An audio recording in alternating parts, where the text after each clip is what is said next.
Welcome student, concept coaching classes. आज हम पढ़ रहे हैं अपनी क्लास 9th का चैप्टर बायो का। ये चैप्टर है बायो का, फर्स्ट चैप्टर है आपका फंडामेंटल यूनिट ऑफ लाइफ। ठीक है, तो यहाँ पर हम क्या बात करेंगे। वैसे तो आपकी साइंस है, साइंस में से अगर साइंस को भी 3 पार्ट में डिवाइड कर दिया जाए तो ये बायो का आपका चैप्टर है, जहाँ पे आपको पढ़ना है फंडामेंटल यूनिट ऑफ लाइफ। और इसको हम लोग आप स्टार्ट कर रहे हैं और यहाँ से हमारे जो बायो के क्वेश्चन चैप्टर्स है वो स्टार्ट हो जाएंगे। मैं आपको इससे पहले लास्ट में मैंने आपका चैप्टर जो फिजिक्स का एक चैप्टर है वो आपको कंप्लीट करा दिया है, जिसका नाम था मोशन। और मोशन मैंने लगभग आपको कंप्लीट करा दिया है। जो थोड़े बहुत 1-2 टॉपिक्स बचे हुए हैं वो भी अब जल्दी ही कंप्लीट हो जाएंगे। और उस पर भी मैं आपको डिस्क्रिप्शन बॉक्स में आप जाके चेक करिएगा, मैंने वहाँ पर पर्टिकुलर आपको नोट्स भी प्रोवाइड करा दिए और साथ ही साथ मैंने चैप्टर वाइज जो उस इंपॉर्टेंट क्वेश्चंस है वो भी वहाँ पर डाल दिए हैं। आप वहाँ से जाके उसे देख लीजिएगा। चलिए अब स्टार्ट करते हैं, टाइम नहीं वेस्ट करते हैं अपनी फंडामेंटल यूनिट ऑफ लाइफ पे। तो आज का जो चैप्टर हमारा फंडामेंटल यूनिट ऑफ लाइफ, तो नाम से समझ में आ रहा है कि लाइफ की यानी जीवन की जो फंडामेंटल यूनिट होती है, यानी हमें जो पूरी हमारी लाइफ है उसकी सबसे छोटी इकाई क्या है। सबसे छोटी यानी हम जब भी कोई चीज़ पढ़ते हैं तो हमें क्या लगता है कि हम ये नहीं सोचते हैं कि इससे पहले क्या हुआ होगा या उससे पहले क्या होगा। हम पूरी एक ह्यूमन बॉडी देखते हैं तो हम कहते हैं अच्छा ह्यूमन बॉडी है, तो ह्यूमन बॉडी में बाहर हमें क्या दिखाई देती है, मसल्स दिखाई देती है। तो मसल्स के अंदर क्या होंगी, मसल्स के अंदर बोन्स होंगी। फिर बोन्स के अंदर क्या होगा, तो हमसे कहा जाता है कि बोन्स के अंदर आपके और भी जो कार्टिलेजेस है वो होंगे। ठीक है, फिर हम कहते हैं कि अच्छा ठीक है, हमने बात कर ली बोन्स के अंदर की भी बात कर ली, बोन्स के अंदर लिक्विड भरा जो भी चीज़ें हैं वो भी हमने बात कर ली। लेकिन और क्या होता है, तो जब हम अंदर घुसते जाते हैं तो जो सबसे छोटी चीज़ होती है, जो हमारी बॉडी की बात कर ली जाए या हमारे जो इन्वायरमेंट में जो जितनी भी चीज़ें उनमें जो सबसे छोटी चीज़ होती है वो क्या कहलाती है, आपकी फंडामेंटल यूनिट। ठीक है, जिसे हम लोग यहाँ पर अपने साइंस की लैंग्वेज में सेल बोलते हैं। जैसे कि आपको पता होगा कि अगर हम बात करें कि हमारा जो घर है या बिल्डिंग्स है वो किससे बनती हैं, तो आप क्या बोलोगे कि जो बिल्डिंग्स है वो ब्रिक्स से बनती है। तो हमारी पूरी बिल्डिंग छोटी छोटी ब्रिक्स से मिलकर बनती है। अभी जो ब्रिक हो गया वो क्या हो गया आपका, वो सेल कहलाता है। ये ब्रिक एक टाइप की जो सेल होती है, एक टाइप के ब्रिक्स को जब एक के ऊपर रखते जाते हैं तो पूरी बिल्डिंग तैयार हो जाती है। वैसे ही एक टाइप की जो सेल्स होती हैं वो इंक्लूड होकर पूरा एक ऑर्गन बनाती हैं। आप देखोगे मैं एक ओवरव्यू आपको दे रही हूँ कि जो सेल्स होती हैं, सेल्स कई सारी सेल्स मिलकर टिश्यू बनाती हैं, फिर कई सारे टिश्यूज़ मिलकर आपके ऑर्गन्स बनाते हैं, फिर कई सारे ऑर्गन मिलकर ऑर्गन सिस्टम बनाते हैं और इस तरह से हमारी जो है पूरी बॉडी जो है वो कंप्लीट होती है।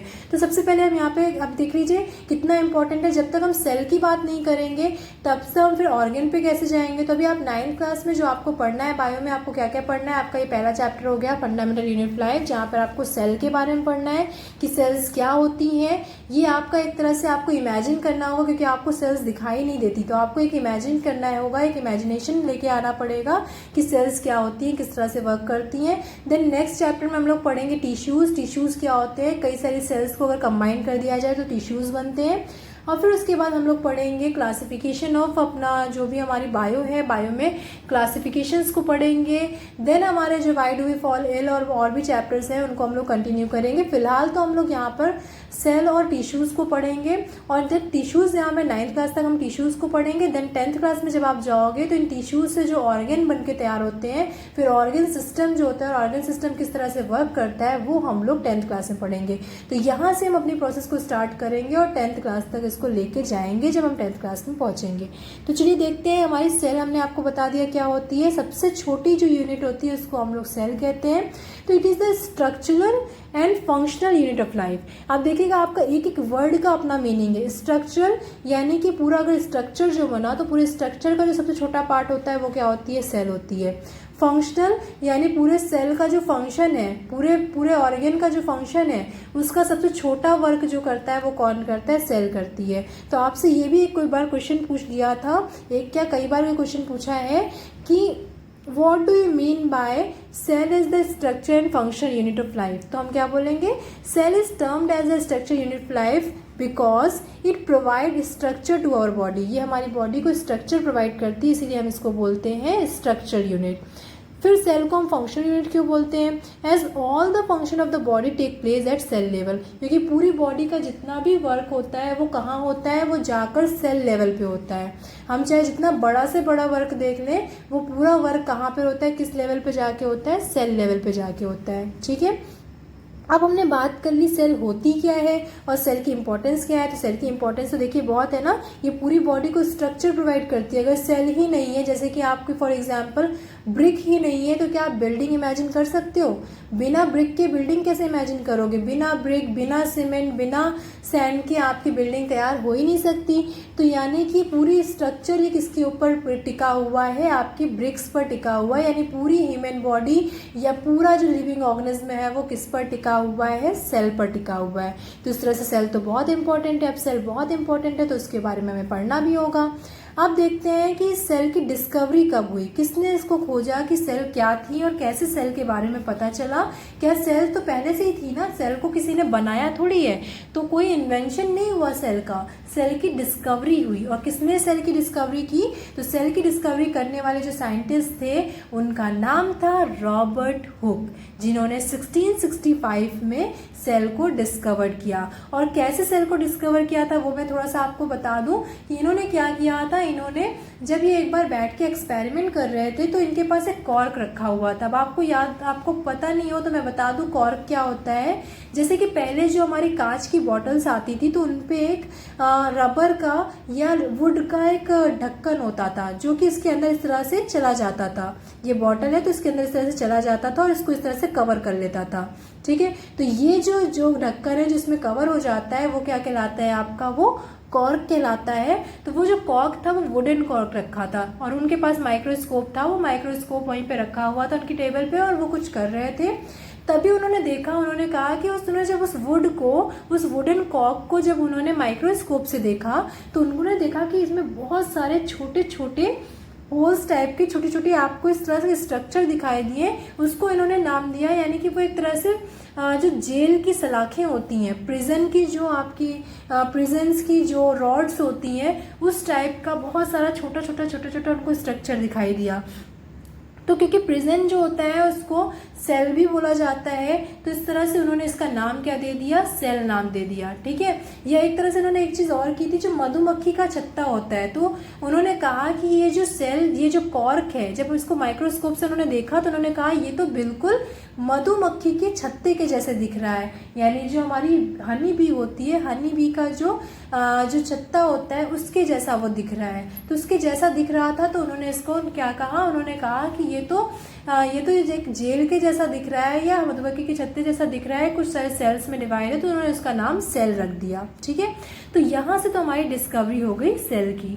ठीक है, अब उसके बाद हमें ये भी पता होना चाहिए कि जो रॉबर्ट ब्राउन थे उन्होंने 1665 में उन्होंने सेल की डिस्कवरी की और रॉबर्ट ब्राउन ने 1831 में ये बताया कि सेल के अंदर न्यूक्लियस भी होता है। यानी ये जो सेल होती है, इस सेल के अंदर बीचों बीच में या कहीं पर एक जो पॉइंट होता है उस पॉइंट को कहते हैं न्यूक्लियस, जहाँ पर आपका एक तरह से हमने केमिस्ट्री में पढ़ रखा है ना कि न्यूक्लियस क्या होता है? जहाँ पर हमारा पूरा जो मैटर होता है उसका जो चार्ज होता है वो न्यूक्लियस में होता है। इलेक्ट्रॉन प्रोटॉन, यानी इलेक्ट्रॉन तो बाहर होते हैं, प्रोटॉन और न्यूट्रॉन न्यूक्लियस में होता है। तो उसी तरह से सेल्स में भी एक जो छोटा सा पॉइंट होता है उसको न्यूक्लियस कहते हैं। न्यूक्लियस हम लोग जो पढ़ेंगे आगे तो उसको और अच्छे से डिस्क्राइब करेंगे।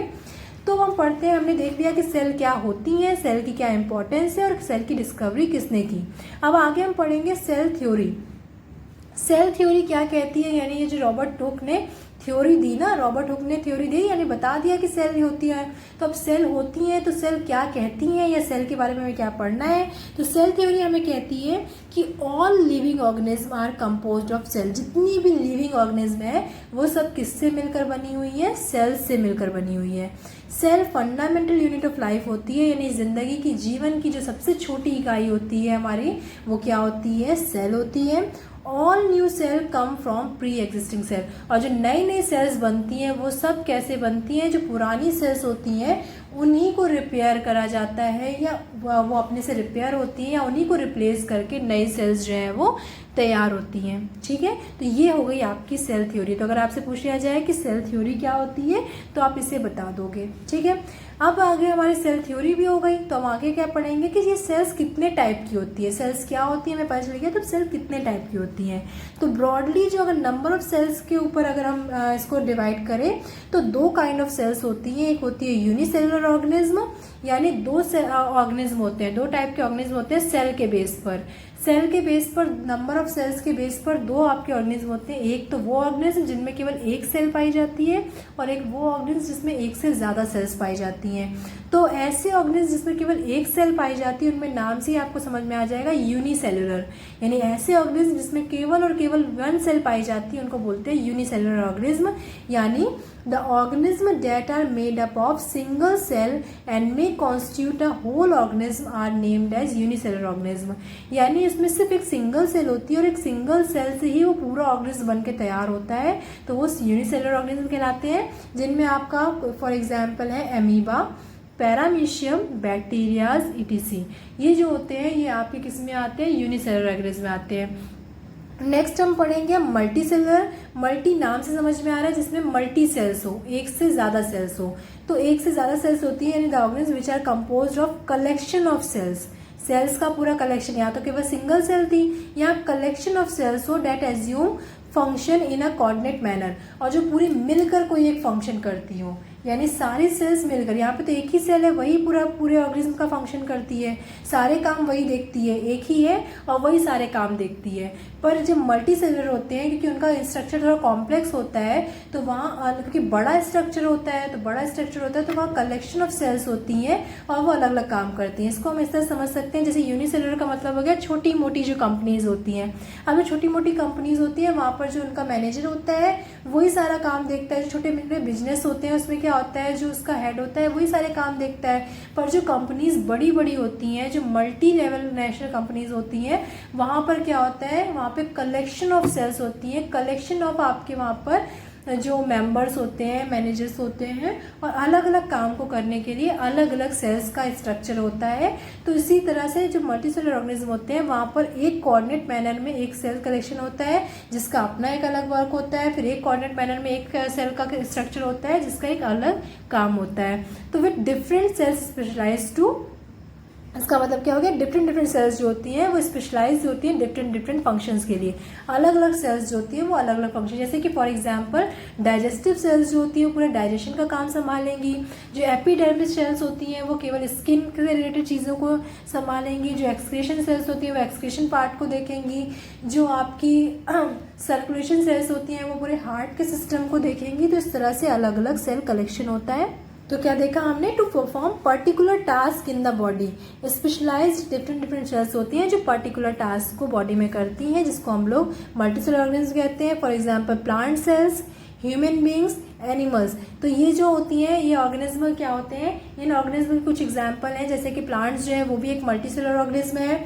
ह्यूमन बींग तो मल्टीसेलुलर है ही, ह्यूमन बींग में बहुत सारे सेल्स होती है, और एनिमल्स भी मल्टीसेलुलर ऑर्गेनिज्म के अंदर ही आता है। ठीक है, तो हमने देख लिया कि दो टाइप के ऑर्गेनिज्म होते हैं, एक यूनिसेलुलर एक मल्टीसेलुलर। ठीक है, अब हम आगे देखते हैं कि जो सेल्स होती हैं इनका साइज क्या होता है और इनका शेप क्या होता है। तो सेल्स का ना ही शेप कोई फिक्स होता है ना ही साइज कोई फिक्स होता है। साइज भी हमारे सेल का एक छोटी से लेकर बहुत बड़ी सेल भी हो सकती है। शेप में देखा जाए तो वो सर्कुलर भी हो सकती है, रॉड स्ट्रक्चर भी हो सकती है, सिलेंड्रिकल भी हो सकती है। तो इस हम कहेंगे cell vary in shape and size.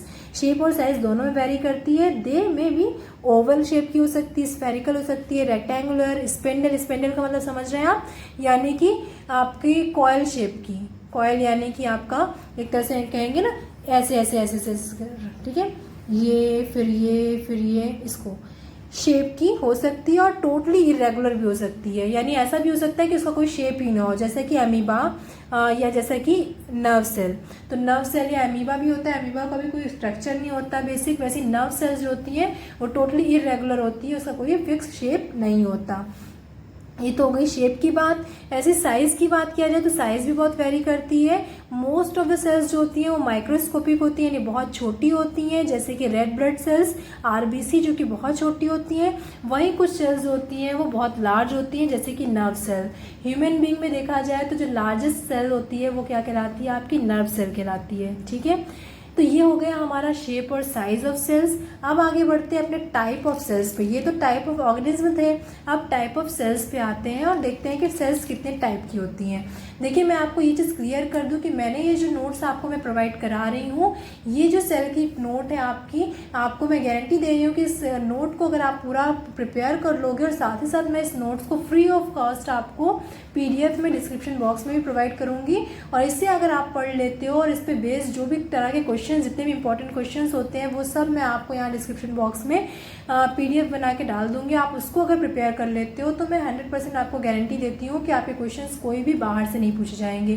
तो 90% मार्क्स तो आपके कहीं जाएंगे नहीं, अगर आप बेसिकली जैसा मैं बता रही हूँ और इस नोट्स के अकॉर्डिंग आप पढ़ लेते हो तो इसलिए मैं आपको यहाँ पर अगर इतनी गारंटी दे रही हूँ तो कुछ ना कुछ तो आपका यहाँ पर होगा, जिस वजह से मैं आपको ये गारंटी दे रही हूँ। तो प्लीज़ आप इस चीज़ को देखिए, और आप खुद आप जब इस वीडियो को आप देख रहे होगे, आप पढ़ोगे, आप समझोगे, तो आपको खुद ऐसा लगेगा, आप एक चैप्टर अच्छे से पढ़ लो, आपको क्लियर हो जाएगा कि कितना ब्रॉड आपको यहाँ से मटेरियल मिल रहा है, कितना अच्छा स्टफ आपको यहाँ से मिलने वाला है। ठीक है, तो इसको बहुत ही सीरियसली लीजिएगा, क्योंकि बच्चों आप लोग अभी भी 8th क्लास से होकर आए हो, तो आप चीज़ों को सीरियसली नहीं लेते हो। आपको लगता है कि हम रट लेंगे और काम बन जाएगा, लेकिन मैं बार बार आपको ये चीज़ बता रही हूँ कि 8th क्लास के बाद 9th क्लास आपका ऐसा, यहाँ से आपका एक ऐसी जर्नी स्टार्ट होती है जहाँ पर आपको सिर्फ लर्निंग बेस्ड कुछ नहीं करना है, आपको कॉन्सेप्ट बेस्ड काम करना है। तो ये जो आपने अभी तक पढ़ा जितनी चीज़ें, उसको आपको समझना है, और आगे भी मैं जो आपको बता रही हूँ उसको भी अच्छे से आपको प्रिपेयर करते हुए चलना है। और अगर आपको कहीं भी अगर छोटा सा भी डाउट होता है या आपको ऐसा लगता है कि हाँ ये चीज़ मुझे नहीं समझ में आ रही है, आप प्लीज़ मुझे कमेंट करो, जिससे मैं उसे इम्प्रूव कर सकूँ और आपको मैं उस टॉपिक को क्लियर कर सकूँ। जब तक आप मुझे नहीं बताओगे कि क्या समझ में आ रहा है, क्या नहीं समझ में आ रहा है,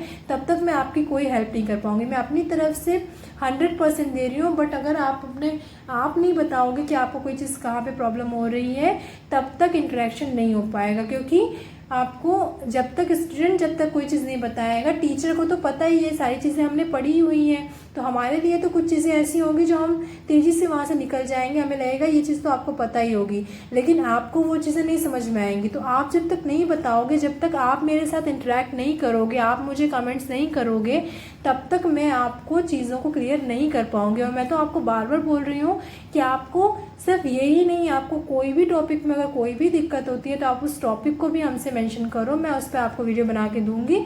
मेरा मोटो केवल और केवल इतना है कि लॉकडाउन में आपकी पढ़ाई पर, आपके फ्यूचर पर, आपके करियर पर, आपकी एजुकेशन पर कोई भी इफेक्ट नहीं पड़ना चाहिए। ठीक है, चलिए बहुत हो गई बातें। हम आते हैं वापस से अपने टॉपिक के ऊपर। हम क्या पढ़ रहे थे, टाइप्स ऑफ सेल्स। तो सेल्स जो होती हैं वो 2 टाइप्स की होती हैं। फर्स्ट होती है हमारी प्रोकार्योटिक सेल्स और दूसरी होती है यूकार्योटिक सेल्स। नाम पर ध्यान दीजिएगा, प्रोकार्योटिक और यूकार्योटिक। प्रो से आपको क्या समझ में आ रहा है, प्रो का मतलब प्रीमियम यानी शुरुआती, तो ये शुरुआती लेवल की होती है। यूकार्योटिक जो होती है वो मेंटेन होती है, यानी सेल्स 2 टाइप की होती हैं। नाम से ही देखिए मैं आपको समझा रही हूँ कि प्रोकार्योटिक का मतलब होता है जो शुरुआती प्रिमिटिव सेल्स होती हैं प्राइमरी लेवल पे। जैसे कि एक छोटी सी, जब आपका प्लांट, जब सीड से प्लांट बनता है तो उस समय वो प्लांट क्या कहलाता है, आपका प्रोकार्योटिक होगा, क्योंकि उस समय जो सेल्स हैं वो शुरुआत कर रही हैं। फिर धीरे धीरे जब वो मैच्योर्ड हो जाती हैं तो वो यूकार्योटिक कहलाती हैं। क्लियर? तो देखिए क्या होती है, प्रोकार्योटिक सेल्स जो होती हैं इनमें ट्रू न्यूक्लियस एब्सेंट होता है। आप बताइए, जब बहुत छोटा सा होगा वो, तो छोटे से में क्या न्यूक्लियस पाया जाएगा? तो उसमें, क्योंकि कोई भी चीज़ अगर बहुत छोटी है, जैसे कि फॉर एग्जांपल आपके पास कोई फ्रूट लेते हैं हम, जब कोई फ्रूट बहुत छोटा होता है, कच्चा होता है, जैसे आपने कच्चा आम ले लिया, ठीक है, आपने कच्चा आम ले लिया, तो आपको पता है उसमें जो बियां होती हैं, जो सीड होती है वो नहीं होती है, या बहुत ही छोटी छोटी होती है। तो या जैसे कि आपने कोई भी फ्रूट ले लो, कोई भी फ्रूट जब वो छोटा होता है तो उसमें जो उसकी सीड्स होती हैं वो बहुत छोटी होती हैं या ना के बराबर होती हैं, तो ट्रू नहीं होती हैं। वहीं जैसे जैसे वो बड़ा होकर मैच्योर होता जाता है वैसे उसमें ट्रू न्यूक्लियस या ट्रू जो सीड्स होती है वो मिल जाती हैं। तो सेम ऐसे ही प्रोकार्योटिक सेल्स जो होती है उनमें ट्रू न्यूक्लियस जो होता है एब्सेंट होता है। अब देखिए मैं आपको यहाँ पे एग्जाम्पल जो दे रही हूँ वो इस तरह से आपको कनेक्ट कर रही हूँ जिससे कि आपको क्लियर हो सके, ठीक है। इसका मतलब ये नहीं है कि आपका जो मैंगो होता है, छोटा मैंगो है तो वो प्रोकार्योटिक है, बड़ा मैंगो हो गया तो यूकार्योटिक हो गया। यहाँ मैं आपको बस एक तरह से एग्जाम्पल देके आपको वहाँ पे दोनों चीज़ों को इंटरकनेक्ट करने की कोशिश कर रही हूँ जिससे आपको ये क्लियर हो सके। तो अगर आपको, क्योंकि यहाँ पर देखिए ये क्वेश्चन मोस्ट इंपॉर्टेंट क्वेश्चन है, प्रोकार्योटिक और यूकार्योटिक में डिफरेंस आपसे 100% है कि पूछा जाता है, ज़्यादातर आपका ये है ये क्वेश्चन आता ही आता है। इसलिए मैं आपको इस तरह से बता रही हूँ कि जो प्रोकार्योटिक सेल्स होती हैं उनमें ट्रू न्यूक्लियस एब्सेंट होता है, ठीक है। ट्रू न्यूक्लियस इसमें नहीं पाया जाता, या पाया भी जाएगा न्यूक्लियस तो वो ट्रू नहीं होगा, वो आपको एक तरह से न्यूक्लियस जैसा लगेगा पर न्यूक्लियस वो नहीं होता। ये कैसी होती है, ये प्रिमिटिव होती है। प्रिमिटिव होती है यानी शुरुआती होती हैं, प्राइमरी होती हैं और इनकम्प्लीट होती है। अब शुरुआती हैं तो कंप्लीट नहीं होती हैं, अभी वो मैच्योर नहीं होती। प्रोकार्योटिक जो होती हैं वो ऑलवेज यूनिसेलुलर होती हैं, हमेशा शुरुआती हैं तो एक ही सेल वाली होंगी। तो प्रोकार्योटिक जो होती है वो यूनिसेलुलर होती हैं। अब ये नहीं कह सकते हम लोग कि जो मल्टीसेलुलर होंगी वो आपकी प्रोकार्योटिक नहीं होंगी, या मल्टीसेलुलर होंगी तो वो आपकी या चलिए छोड़िए इस चीज़ को, हम कंफ्यूज हो जाओगे आप उस चीज़ पे, आप यहीं पे रहो। प्रोकार्योटिक जो होती है वो ऑलवेज यूनिसेलुलर होती है, बस आपको ये दिमाग में रखना है। For example bacteria, blue green algae. Blue green algae क्या होती है, वो जो आपकी हरी हरी काई जम जाती है ना किसी चीज़ के ऊपर, उसको हम लोग ब्लू ग्रीन एल्गी बोलते हैं। तो ये जो होते हैं ये सारी क्या होती है, प्रोकार्योटिक सेल होती है, क्योंकि ये पूरी तरह से मैच्योर नहीं होती है, इनकम्प्लीट होती है, ट्रू न्यूक्लियस इनमें प्रेजेंट नहीं होता है, और साथ ही साथ ये क्या होती हैं आपकी, ये यूनिसेलुलर होती हैं, ठीक है।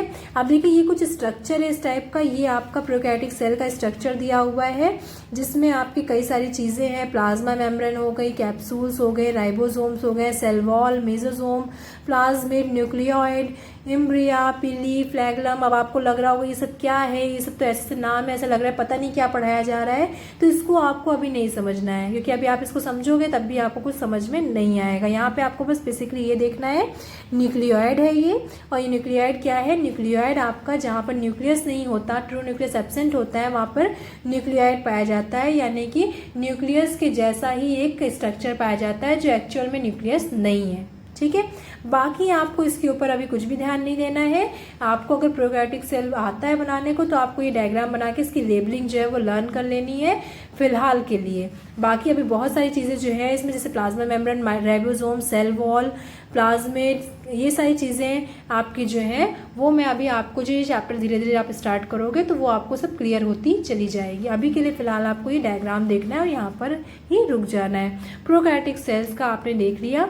अब देखिए यूकार्योटिक सेल हम इस हिसाब से करेंगे। मैं यही आपको बता देती हूँ यूकार्योटिक सेल वो क्या होंगी, उनमें ट्रू न्यूक्लियस प्रेजेंट होगा, वो प्रिमिटिव ना होके वो मॉडर्न होंगी, वो कंप्लीट होंगी, वो हमें मल्टीसेलुलर होंगी, ठीक है। और उनका एग्जाम्पल तो इस तरह से आप कंपेयर कर सकते हो। बाकी चलते हैं, तो हमने देखना है यूकैरियोटिक सेल्स जो होती हैं the cells in which true nucleus present. देखिए उसी का आपका अपोजिट हो गया, दे आर एडवांस, वो प्रिमिटिव थी तो ये एडवांस्ड होती है, वो इनकम्प्लीट थी तो ये कंप्लीट होती हैं।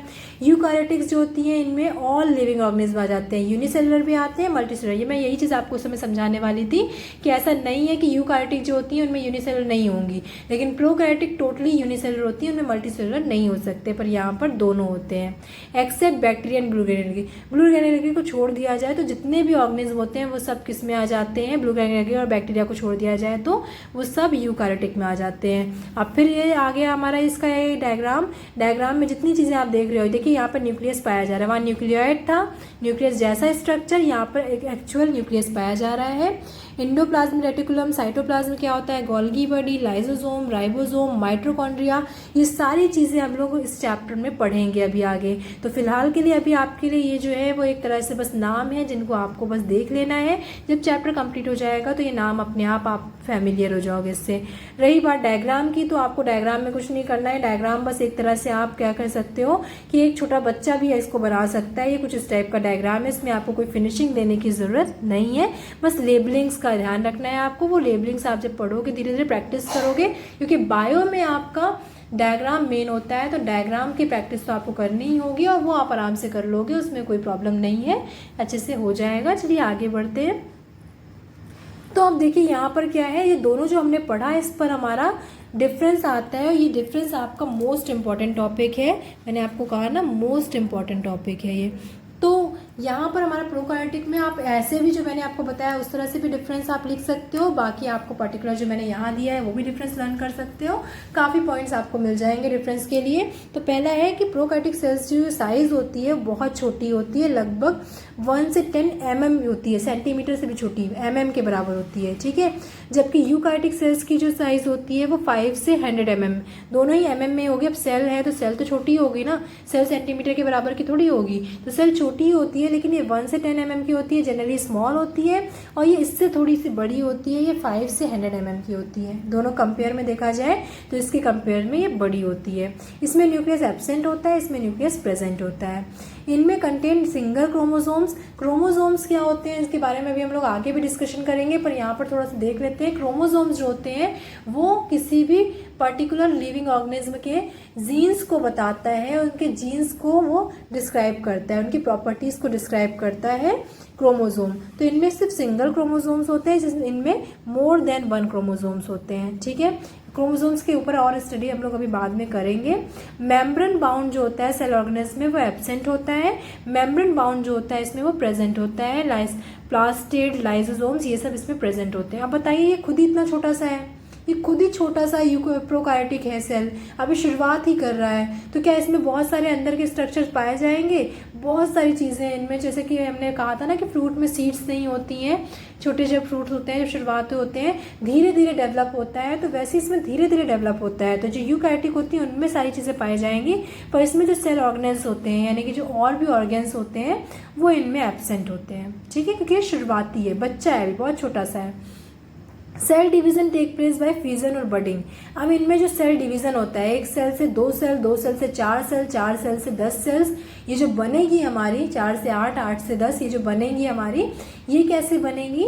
ये हमारी फ्यूजन या बडिंग के थ्रू बनती है। फ्यूजन का मतलब क्या होता है, आपने पढ़ा होगा इससे पहले भी बायो में कि बडिंग्स होती है। जैसे कि आपको पता है कि जो पोटैटो होता है, पोटैटो के ऊपर छोटी छोटी व्हाइट कलर का स्ट्रक्चर निकल आता है, तो हम कहते हैं कि अब ये जो है ये इसको हम अगर मिट्टी में बो देंगे तो ये नई जो आलू का प्लांट है, पोटैटो प्लांट है, वो निकल आएगा। तो इसको कहते हैं बर्ड्स, जो बर्ड्स निकल आते हैं उसके ऊपर। ऐसे फ्यूजन होता है, फ्यूजन का मतलब टूटना।